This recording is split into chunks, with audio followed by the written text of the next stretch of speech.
Welcome to The Extraordinary Life with Jean Rule, Season 2.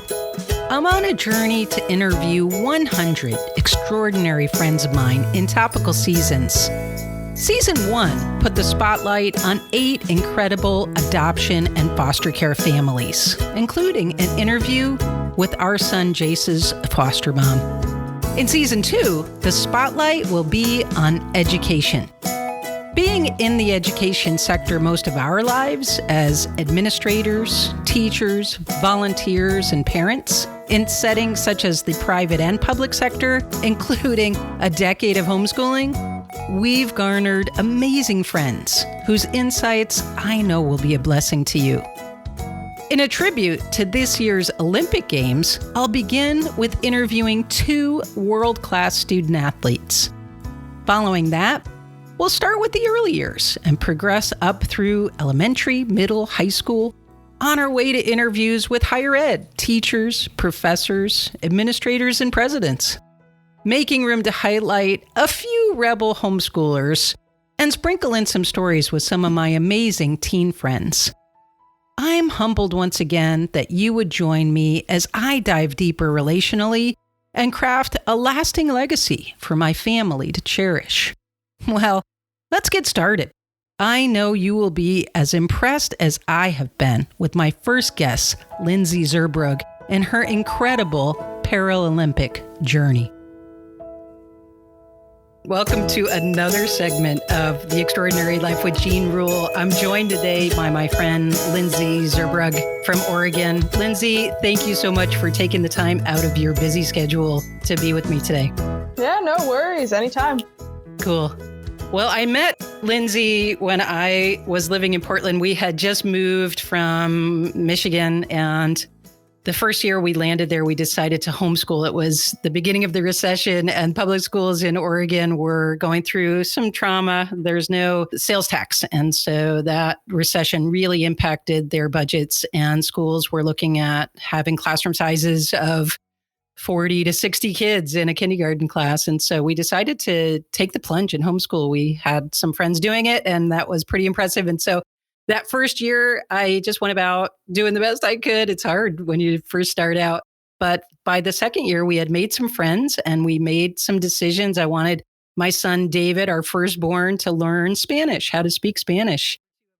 And Lindsey was one of the students. Her and David were the youngest in this homeschool class of high schoolers. I think you guys were both 12 or 13 when you started. And so the two of you were in class together. And by that tail end of that year, maybe it was 2000 and I don't even know, 11 or 12. Maybe you can tell us because you have that date memorized, I'm sure, by now. Something happened to you. Why don't you start with telling us about your childhood, where you grew up, and what kind of things you had, hobbies or sports or schooling? What was the setting? Well, I grew up in Portland, Oregon, born and raised. I still live in the same house that my parents live in. And I live on a Christmas tree farm, which is kind of unique. So it's Christmas all year round for me. I mean, when it does come to Christmas time, literally, we just take the 4-wheeler out to the backyard, chop down a tree and bring it home. That is so cool. I grew up in New York, and I've always had a live Christmas tree everywhere we've lived, New York, Michigan, Oregon, and Washington. And then we have relatives in all different East Coast states as well as down south. And there's nothing as beautiful as an Oregon Christmas tree. So what else can you tell us? Well, I have an older brother. He's 2 years older than me, my only sibling. Mom and dad just celebrated their 31st date anniversary, which I'm impressed that they remember when they had their first date, because I don't think I could tell you when my first date was. Let's see. I was homeschooled for all my life, actually, until the day I went to college. My brother was also, have a grandpa who, we have a family business. It's called Zurbrugg Construction, and we do Zurbrugg tree farms. In the winter, we sell Christmas trees, and in all the other parts of the year, we do constructions, like remodeling. My job is at the office of Zurbrugg Construction. So I'm an avid remodeler. I started out in my early 20s, maybe even younger than that, remodeling houses. I'm on house number 7 right now, and it's been a cool ride, but I have tapered back a little bit. I want to do less physical construction myself and switch gears and invest more in people's lives. And so that was the impetus behind doing this podcast. I think I have some of the coolest friends, and you're no exception. I have followed you, kind of ghosted you, I guess, for 10 years or so since we were in that Spanish class together. And I just think you're a cool person. And I'm sure our listeners will get that impression as well as we continue on with your story. I have to say, too, that I remember my first date with my husband. We met at church, of all places. And we were back in the day where you didn't have cell phones and you had answering machines that hung on the wall. It was remote, cordless, kind of, but it was still an answering machine. And so he had called and left a message asking me out on a date, and I waited 3 days to call him back. Oh, So that's, poor guy. I know. I had just come off of a long relationship with someone else, and I wasn't really looking to get involved again. And so, yeah, that was, and then I made him take me to a restaurant that my friends owned, and it was a really expensive French restaurant. He says he blew his whole month's budget on me, his food budget on that one dinner. So anyway, and then the second date, I made him come over and rank wood. So I figured by the end of a couple of dates, if he was still serious, then maybe it would materialize in something. And here we are 24 years later, and 4 Good thing he kids. blew his budget. That's it, man. Luckily, he did go into a better field of work and made a little bit more money than those days. But anyway, that's another story for another day. So take us to the Spanish class, Lindsey. I know this was probably a life-changing moment for you that happened during, not in the class, but during that period of time in your life. Can you tell us something that we probably don't want to hear, but tell us anyway. Like how I got paralyzed? Yeah, that story. Oh, that little thing. That little no thing. big. Yeah. Yeah. Okay. So I've always been the athletic person in my family. My brother has always been the super smart dude. I've always been I've got the sports gene. I say he got the brain gene, and I'm fine with that. I love basketball. It's probably been my passion since, I don't know, maybe since I've been like 8 years old. So I played like 6-7 years of basketball. This was my first ever basketball camp. I was a 13-year-old freshman in high school playing against older high school girls that are like all 17. And I went to a camp in Siletz, Oregon, where it's just like a skills camp with the Faith Bible Falcons. Got to drop their name in here. And yeah, it was crazy. So first couple of days went well. And then I was warming up in the morning. We were going to play a basketball tournament later that day.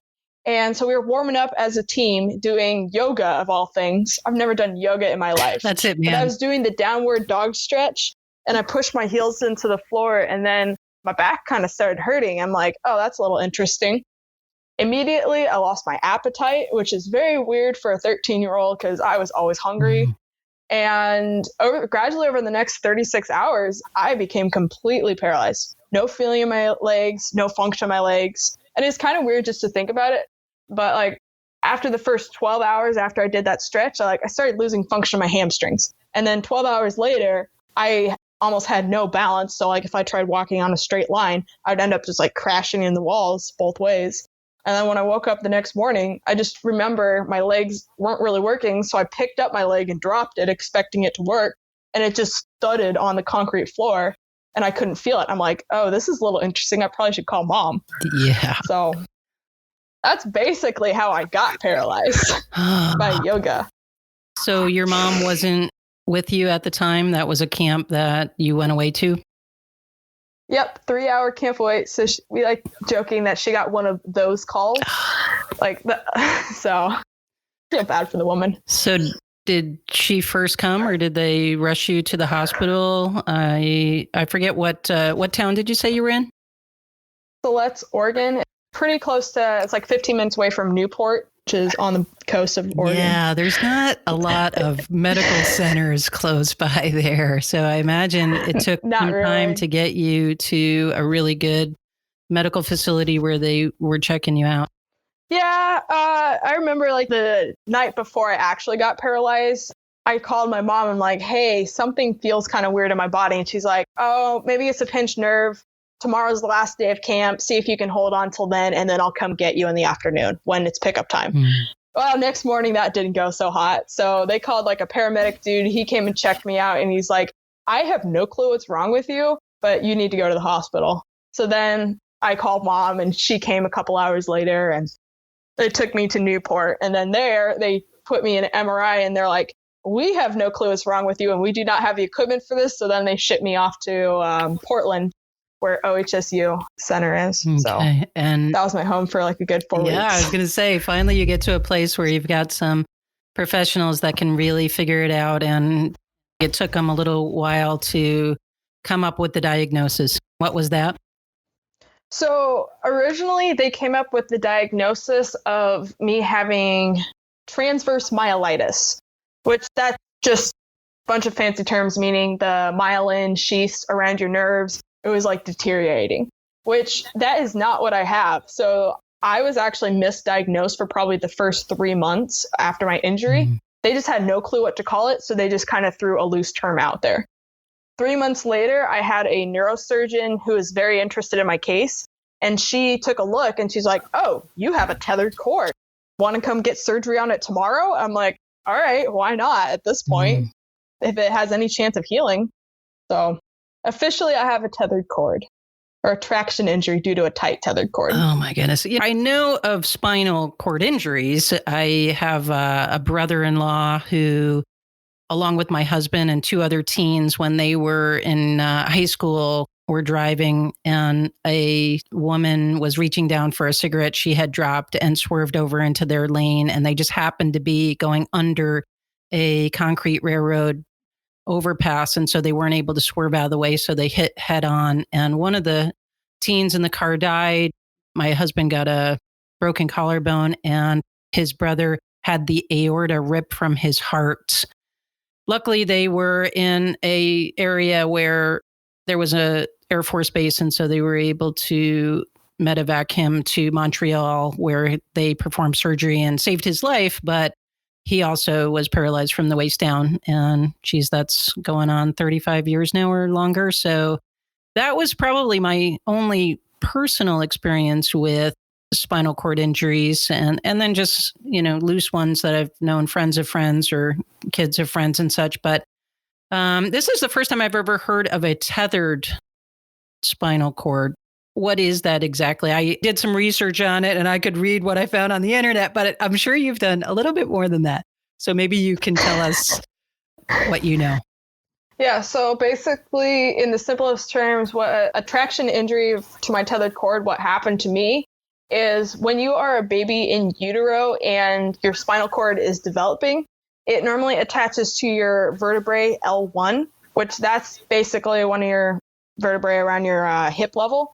Mine attached to L2-3, which means that it attached maybe 2-3 inches lower than it was supposed to. And because of this, I was not very flexible. So if I was standing up and I tried to reach down and touch my toes, I couldn't because my spinal cord was so tight that I could not physically bend down and reach that. So what happened during this stretch is my spinal cord just got stretched too much. It did not tear, but it stretched enough to set off a chain reaction, which caused paralysis. And all of this, it was basically that yoga move was the straw that broke the camel's back. At some point in life, I probably would have become paralyzed, but it just happened to happen at this time. Like freak accident, I'm 1 in a million. So. Wow. I'm so sorry. I did like I said, I did a little bit of digging and it looks like it's very uncommon that people would make it into their adulthood without a recognition of this and surgery. It's something that is common with kids with spinal bifida. And so typically surgery would be done at an early time. And when it goes undiagnosed like that, there are some signs, I guess. So anyone that's worried, oh my goodness, does my child have a tethered spinal cord? There are ways that you can diagnose or take a look at and see if you fit certain patterns. Maybe it wouldn't hurt to tell your pediatrician or something like that.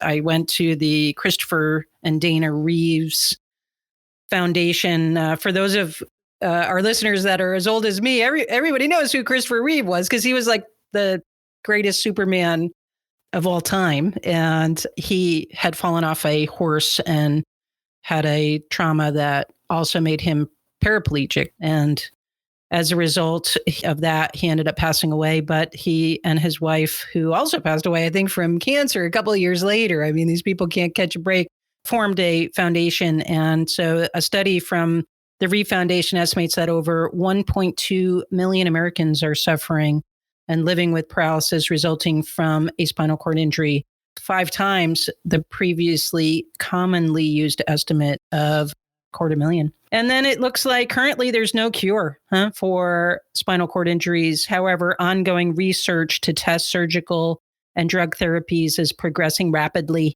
Injury progression, prevention, drug treatments, decompression surgery, nerve cell transplantation, nerve regeneration, and complex drug therapies are all being examined as a means to overcome the effects of a spinal cord injury. So, wow, I'm sorry that was the case. How did you wrap your brain around that? I'm sure it's all a blur, those initial months following, but how did you, in those early days and years, how did you grapple with that? Well, being a 13-year-old kid, I was homeschooled, so I mean, I didn't have the most social interactions as I personally like, but I'm a social butterfly. So I kind of liked being in the hospital and having everybody pay attention to me and all this extra treatment. I enjoyed it. More like a couple months later, I was just in more denial where I'm like, all right, I am paralyzed. No, I'm going to get better and I will be ready for next basketball season because people still didn't know exactly what was wrong with me. And then more as the years go by, I'm like, all right, I am paralyzed, whatever. I get the best handicapped parking spots ever right now and just stuff like that. But I've always had the mindset of it's better it happened to me than somebody else because I don't really know how my brother would have handled it. Or I don't know how one of my parents would have handled it, like being paralyzed and just changing. So I've always had a slightly positive outlook on it. Yeah, I've had so many opportunities. So you're the kid that always sees the glass half full, apparently. Good for you. Some days. Well, you were in the hospital for a period of time, a month, did you say? Probably, ultimately, it would be about 2 months. First month was just all diagnosed stuff. And then the second month was actually going to a rehab hospital and learning how to do life. Everything from, how do you balance without your legs being able to actually push into the floor, or just learning how to sit up, to tie my shoes, to take a shower, all the little stuff. How to carry a hot cup. Like, you don't want to put it on your leg because then you're going to burn yourself. So just little stuff you don't think about. Well, it sounds like at that rehab, you had a recreational nurse who played a role in those early days.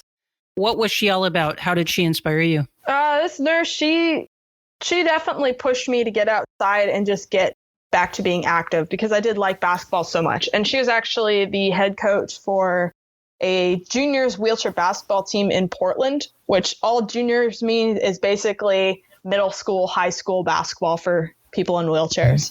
And she encouraged me that I should get back into it just because she believes that everybody should like at least have a chance or try something new.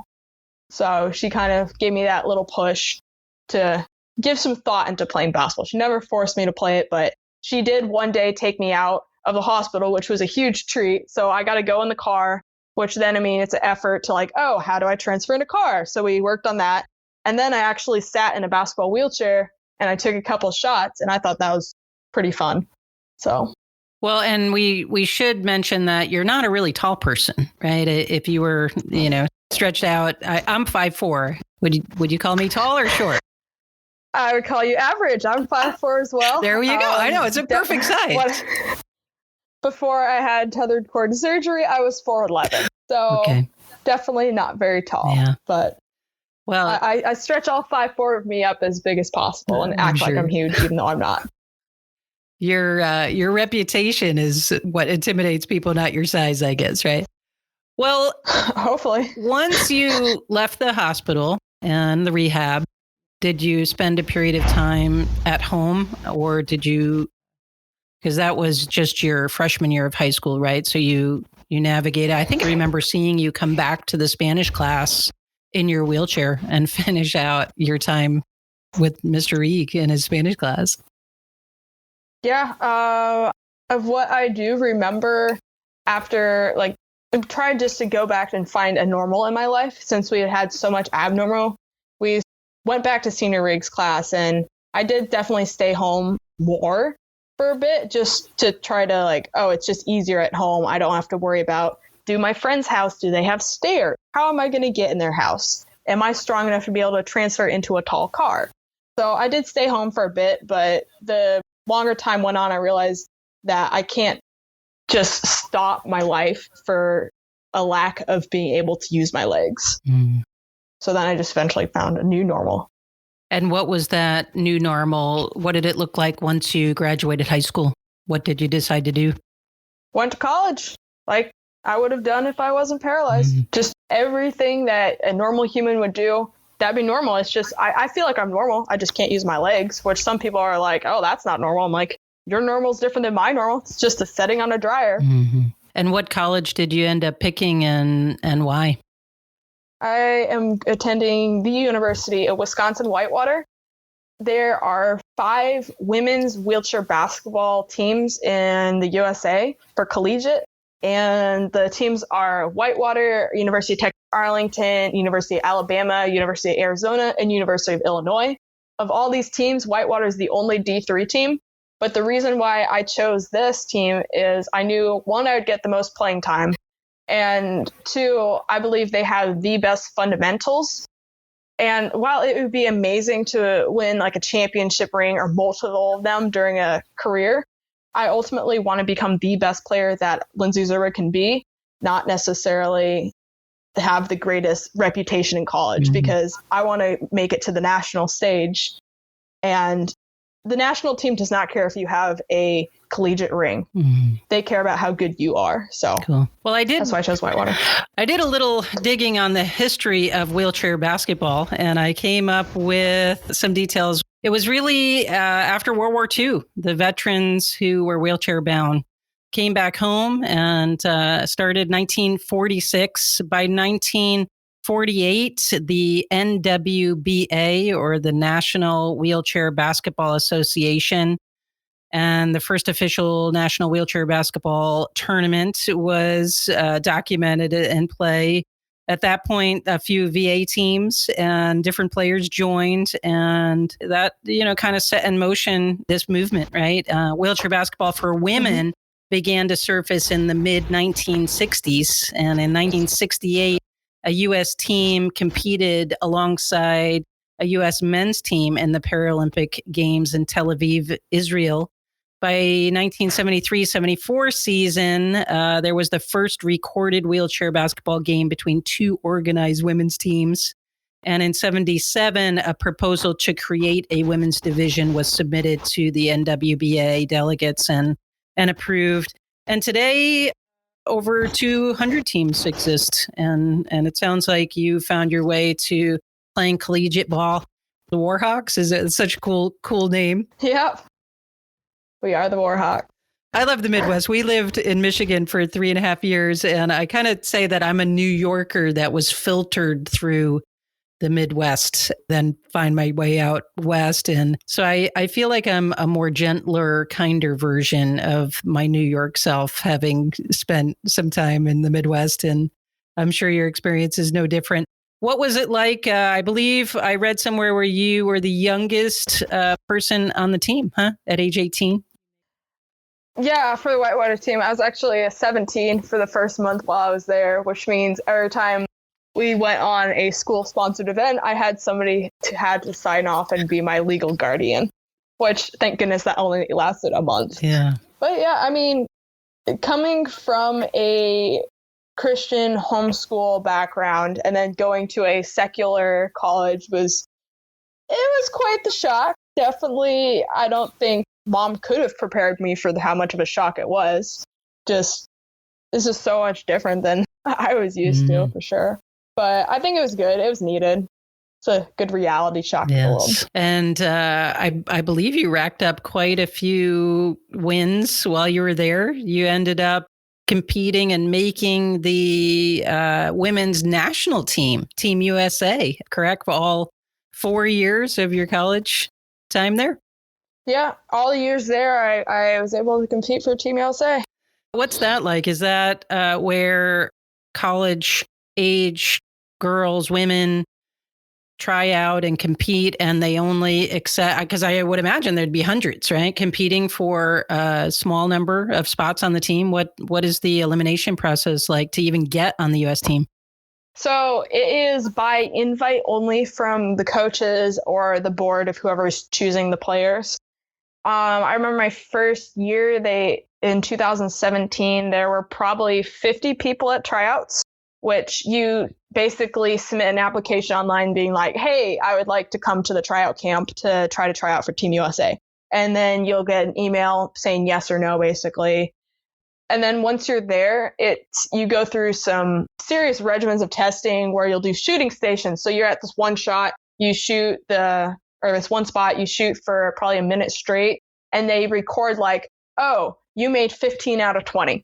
So, but they do that for like free throw length shots, tiny shots, 3-point shots, layups. And then they'll go and do speed testing, agility testing, strength testing in the weight room by doing like max bench press and pull-ups and dips and all that. So it's pretty serious stuff. And then they'll break you up into groups of who plays the best 2-on-2 basketball, 3-on-3 basketball, who plays 5-on-5 basketball, what players are team players, what players definitely are more individual players. So they basically take all this data and information, and then they'll compile it at the end, and then they'll have like graphs showing everybody's data, and you can see kind of where you rank among other people. And they ultimately choose the best team players. So somebody could be a better shooter than you, but if you're a better team player, they might take you instead, if that makes any sense. Businesses are like that too. They're like, we want to employ people that are team players and not necessarily, the hot shots, the ones that are individually better, but those that work better on a team. So it works in business too. I just read a book on that. Well, you just brought to my memory a suppressed memory, I think I would say, of trying out for the basketball team in my high school. I was more the artsy kid who, hung out on the field smoking pot. I think, I don't know if I'll edit that out or not. And I was like, I think I'll try out for a basketball team. And I didn't make the cut. So, wow. I appreciate the fact that you could actually do that. So can you explain? And I don't even know if I've ever really seen a wheelchair basketball game. How do you get down the court? Do you dribble the ball while you're pushing? I mean, So normal basketball rules, right? Yes. Like just able-bodied basketball. Right, yeah. Okay, so wheelchair basketball is exactly the same size court, same size hoop. The only really rule changes are okay, so how many steps are you allowed in basketball to take before you travel? I think 3, right? Or less than 3? Is that? You're allowed 2. 3 is the NWBA because they can get away with anything. Okay. But no, you're allowed 2 steps. So we can put the ball in our lap and we can take 2 pushes, but then we have to dribble again.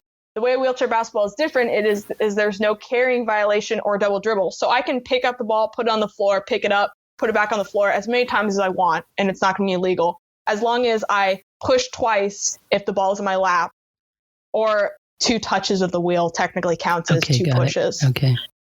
And that's really the only rule change. There's similarities in fouls, like for positional fouls, like charges or blocking fouls. It's whoever's there first. Really don't come and hit somebody behind their axle. Then they'll just spin out, probably flip over. That's a foul. If you hit somebody's arm while they're shooting, that's a foul. If your wheel goes out of bounds, then you are considered out of bounds. So if I have the ball and even just the slightest bit of my wheel goes out, then it's a turnover. But that's basically basketball 101. Okay, thank you for that. When we were in high school, I don't know if you've ever heard of this, we had something called donkey basketball. Have you ever heard of that? I know. This was the 70s. Sounds like no. This was the 70s, okay? The 70s were a psychedelic drug period. But yeah, they hosted in our high school gymnasium donkey basketball. So they literally would bring in donkeys, and then, I forget if, I'm sure they were like high school students that were sitting on them, and they would play basketball, and you were on two teams, and the donkeys would like travel down the court, and you try to shoot the ball. And I'll try to find a photo of that. I'm sure one of my high school friends will be able to come up with one, and we'll post that on our website for those to see that I'm really serious about this. So, okay, you end up making the national team, but then there's another cut for the team that was going to compete at the Paralympics Games in Tokyo, correct? And so the last I had seen, I think of you maybe 6 months or so ago, you were really hoping that you would make that team. And it was a shootout.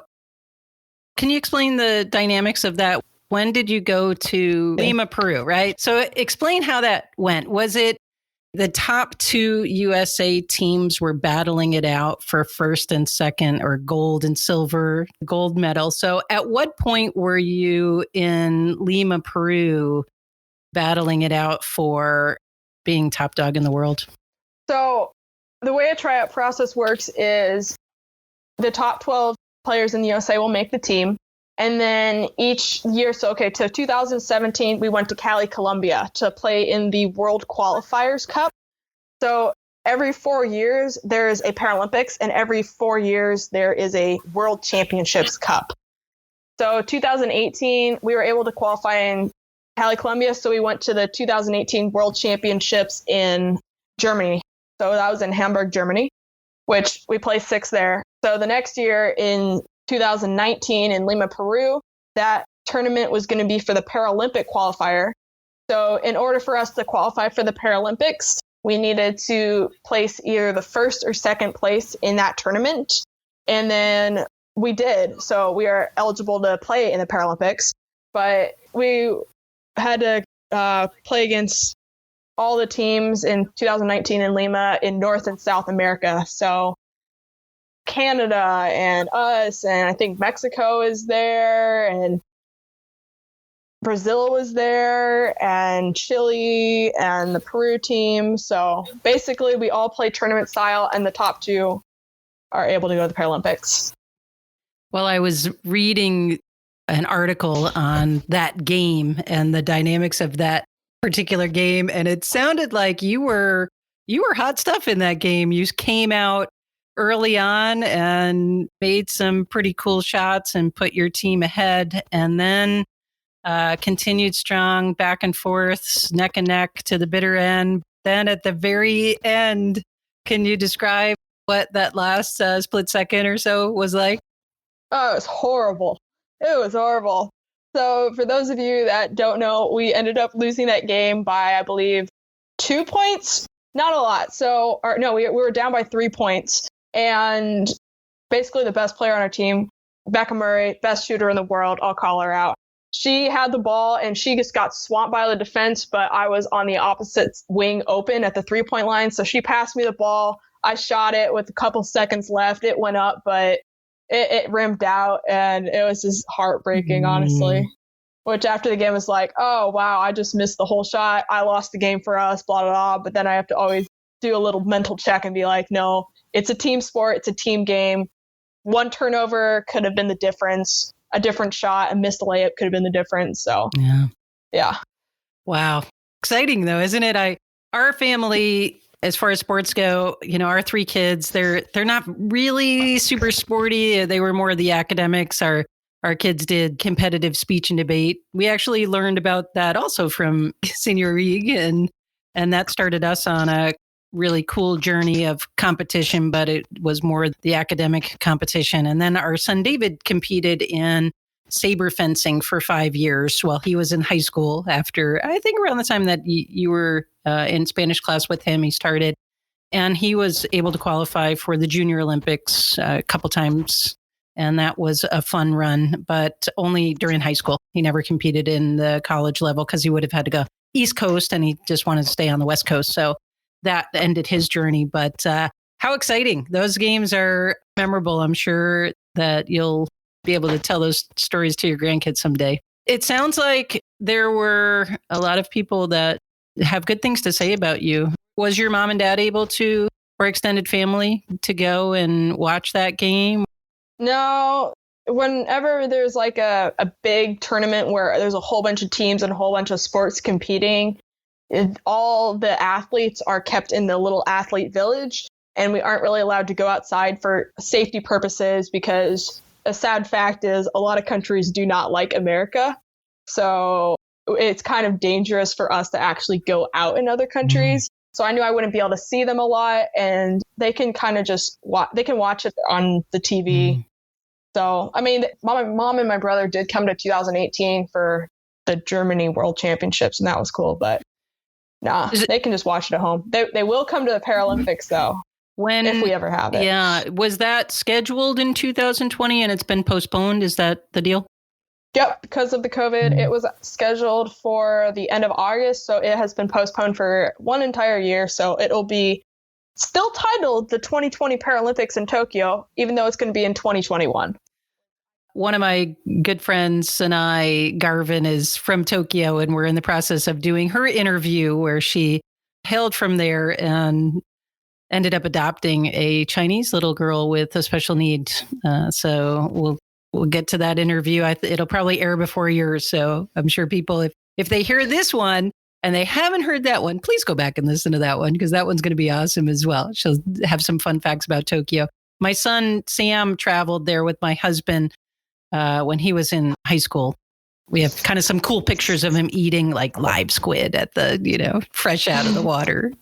But it sounds like a lot of people have good things to say about you. I've read where your peers and coaches speak of your determination and your work ethic and your dedication and your infectious energy and what a great example you are. I think one of your teammates was quoted as saying, she shows the most dedication on the team. She's always working out for the USA, and it carries over into the team to motivate the rest to work harder. It's always a joy when you have people saying those type of things about you, Lindsey, because it speaks volumes of when it's not just mom and dad saying, how great you are, right? When other people recognize these traits. And I, being a homeschooler, I would say, well, it's because your mom homeschooled you. We think the world of homeschoolers. So what do you hope to do once you complete college? It sounds like you just have a credit or two to finish up, and then 3 credits left. Yes. Then I'm graduated. The life of a student athlete. You didn't quite finish in 4 years, and it had that nagging. I could have, but I just wanted to stay for next year to play basketball. Yes. All right. Well, what are you going to do? They're going to kick you out eventually. I know. I'm thinking about that. I think it would probably, if I had to choose a dream job, would be a personal trainer or like some kind of nutritionist dietitian route for Olympic level athletes or Paralympic level athletes, or even just a college or whoever wants to get fit. I wish I could help them because I don't know everything that I want to do, but I do know I like helping people, and I do know that I would like to make their lives better if I can. So I don't know what I'm doing, but if I can find something that can blend that together, that'd be great. If I could work in a hospital where I can teach newly disabled kids how to use a wheelchair and just let them know, like, hey, there are young people like you. All people in wheelchairs aren't old and grandparents. Like, I think that would be good for them. But I haven't found a job description that quite says that yet. Well, I look forward to keeping tabs on you for years to come and see what doors open up for you. I know just with your work ethic alone, it's going to take you places. And then that team spirit is also a trait that employers are just going to eat up once you decide what path you want to take. Doors will open, I have no doubt. Okay, so Absolutely. questions for you. I have a few questions. If you could say something to the young person who's recently been injured with a spinal cord injury resulting in paralysis, what would you say to them, Lindsey? I would say do not say that you cannot do something. Find a way to do something, because whatever you say to yourself is going to become a belief of yourself. So if you just keep saying, like, oh, I can't do this, I can't do this, I can't do this, then you're going to believe that you can't do it. No, you can do it. You're just going to have to find a new way to do it. And it is going to be hard for a while, but eventually you're just going to adapt. And as long as you're constantly learning and constantly adapting, I feel like able-bodied people, you're constantly learning new information. You're constantly adapting to your surroundings. So, I mean, you got this. It's going to be rough, but if you believe you can do it, you will do it. Cool. How about to the family member or caregiver struggling with guilt or just the daily challenges of caring for a family member who's confined to a wheelchair? What would you say an encouraging word to them?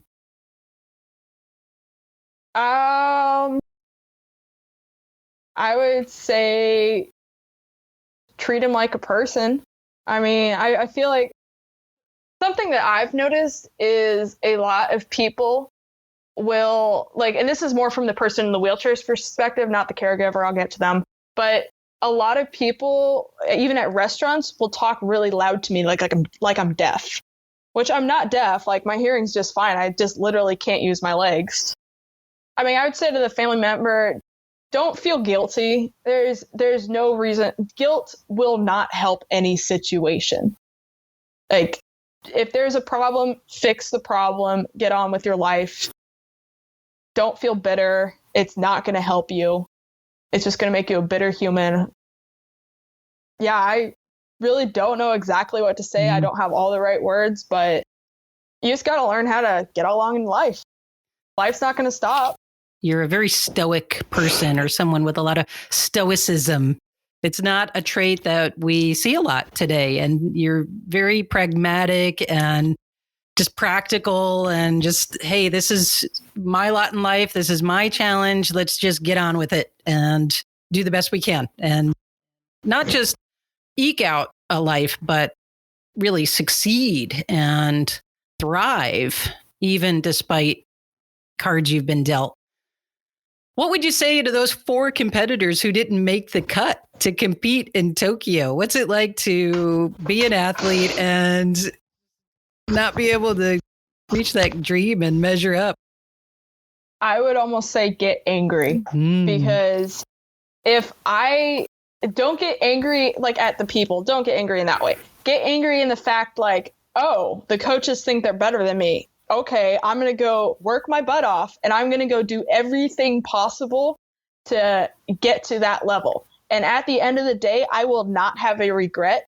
My biggest thing is, once Tokyo happens and if we lose, I want to make sure that I personally have no regrets about my performance or how I've trained prior to it. Like, control the controllables. You can't control what the coaches are can do, but you can control what you are going to do. So work your butt off. Just prove to them that you deserve a spot. That's basically what I would say. Cool. I love it. Control the controllables. I'm a real estate agent, and that is a philosophy that I try to live by too. I can't just sit back and wait for clients to call me. I need to be out there loving and doing kindnesses to people. And that is something that I can control. And then people will, usually respond by saying, hey, Jean's a really cool person and she's goes the extra mile. You should talk to her if you need real estate services. So I agree, which just goes to show you that the things that you're learning, the skills that you're learning, the philosophies of life that you're learning cross apply to business, family, so many different areas that you'll benefit from this mindset your whole life. And then last question, if you were to bury this interview in a time capsule and unearth it 10 or 20 years from now, what would you say to your older self? I wish we could almost reverse this question and what to say to my younger self, because, I don't know. What would I say to my older self? I would probably tell myself, don't get any stupid tattoos. I Good would tell advice. my older self, yeah, don't do stuff you're going to regret. Know that, okay, so in my dating advice, I would give myself, if I'm not married by then, know that I'm not ground beef. I am the filet mignon. I am the best cut of steak. So I should be treated like the best cut of steak and not have any trash boyfriends. There you We'll go. say that. Well, hopefully I have no 20 clue. years from now, when you open this up, you'll have married a decent guy and who treats you right, and you're not thinking, And then I'll have a good laugh about why didn't I this. follow that advice? So what would you say to your younger self? What would you say to Lindsey before the accident? The girl that was bouncing around the basketball court or around the tree farm and didn't have a care in the world. Before the accident, I would be like, hey, take it down a level. Don't be cocky and arrogant, because there's really no point of that. You're not actually that good at basketball. So just be humble. I would tell myself to be humble. Well, do you think that that's work? Do you see yourself? You realize if you say you're humble now, then you're not humble. That's kind of the rule of thumb. Kind of is. Yeah. I see a meekness about you, kind of, we call it like true grit. You just have a quality that kids your age usually don't have, in or out of a wheelchair. And so it's a trait that will serve you well, I'm sure, your whole life long.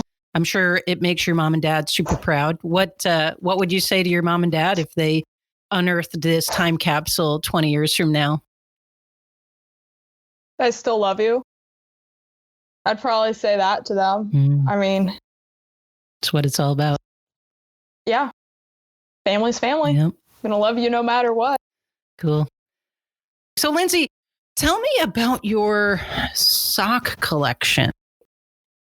Yeah. So when I just got injured in the hospital and been injured for a couple weeks or so, and my legs were so cold because I didn't really have blood circulation going properly through my legs, because when you don't walk on a limb or when you don't use it, less blood will be put there because the rest of your body needs that blood. So my legs were always cold, and I had people who just started giving me long socks. And I'm like, hey, at least it'll help keep them a little bit warmer. And I started wearing my long socks outside, and I went to church with long socks, and everybody's like, oh, we love the long socks. So people just started giving me pairs of long socks. Every birthday, every Christmas, I'd probably get 5 to 10 pairs of long socks every holiday. Cool. Random people would knit me long socks. And it just got to the point, now I have 200 socks in my drawer. I have an entire dresser drawer dedicated to these socks. I mean, we have Grumpy Cat socks, Angry Bird socks, fancy looking socks, Star Wars socks, donut socks, anything you can imagine, Tacosaurus socks. Fun. It's just kind of a fun thing for me. Yeah, cool. Well, when we were in high school, we called them knee-high socks. So I guess today the word is long socks. Huh? Well, do you have any parting words of wisdom for us, or? Yes, actually. Okay, go for it. So a big thing in the wheelchair basketball world, actually, I have two things. One is how to treat a person in a wheelchair. Oh, yes. Thank you. Instead of treating them just ask a question. If you see somebody who's struggling with something, struggling to get up a hill, don't just go push them up the hill. Ask them if they want help. Okay. Because a big thing of disabled people's lives is independence. And if you go push them up the hill, they could see that as you're taking away their independence. So if you're ever in doubt about any situation of somebody in a wheelchair, just ask a question. Some might be rude. Some might embrace it. You never know how the person's going to react, but asking a question is the best way. Second thing I would say is I really do not like being called an inspiration, purely for the fact that I believe everybody can inspire everyone. I can inspire people in certain ways. Other people can inspire me in others. People who do math inspire me because I despise math. I am inspired by really anybody who has great work ethic. So I'm not a pure inspiration just because I'm living out my daily life. Some people might see it that way, but something that's inspiration for me is getting up at 6 a.m. every day during college. I don't want to do that, but I'm inspired to be a better basketball player. So find something within yourself to inspire yourself, and that will push you to be your best. I guess that's what I'm getting at. So we can call you an inspiration as long as we recognize that we should also be calling every single person an inspiration too. We should all be inspiring each other, right? Exactly. Yeah. Equal opportunity to inspire all. Well, and I called this podcast The Extraordinary Life with Jean Rule, kind of along those same lines. It's not that my life is extraordinary. It's just that I have what I consider to be a gaggle of really cool friends, and they're really ordinary people. But when you string us all together, it becomes extraordinary. It's the beauty of community and being, living stones bouncing off of each other. That's where we can inspire each other. So, well, you've definitely inspired me. I hope I've inspired you. And I don't know. I think I'm going to go put on a pair of knee-high socks or long socks. And, I may have to send you a pair. I think I have your address. All right. Well, thank you, Lindsey, for taking the time out to be interviewed. I appreciate it. I look forward to hearing good things about you in the future. And tell your mom and dad I said hello, okay? Yeah. Thank you for doing this. This was fun. Yeah.